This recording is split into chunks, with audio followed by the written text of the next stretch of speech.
شلون نقدم على الجواز الإلكتروني العراقي؟ نروح على الموقع، ننزل لجوا أكو خطوات وتعليمات مكتوبة، عندنا موقع وعندنا تطبيق.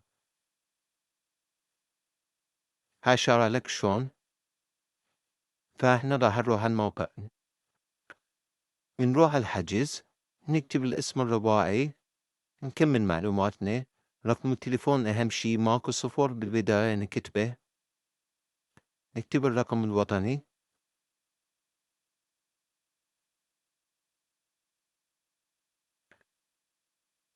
إذا عندك أكثر من شخص ندوس على عائلة، عندنا خيار، وبعدها نروح على التالي،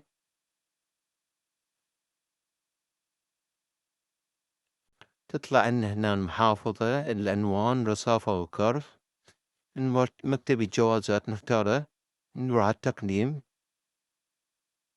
نختار المتاح اللي يكون مو بالأحمر، نختار الساعة، ندوس على التأكيد الحجز، بعد يطلع لنا باركود، هذا ينتهي، نروح باليوم والساعة حجزنا بيها، تمام. أما إذا ردنا على التطبيق فموجود تطبيق الجواز العراقي، ندخله، بس مرة في مشكلة يعلق، نحاول نقدم بيه بس ما يصير. المهم موجود رابط أسفل الفيديو، نقدر نقدم بيه.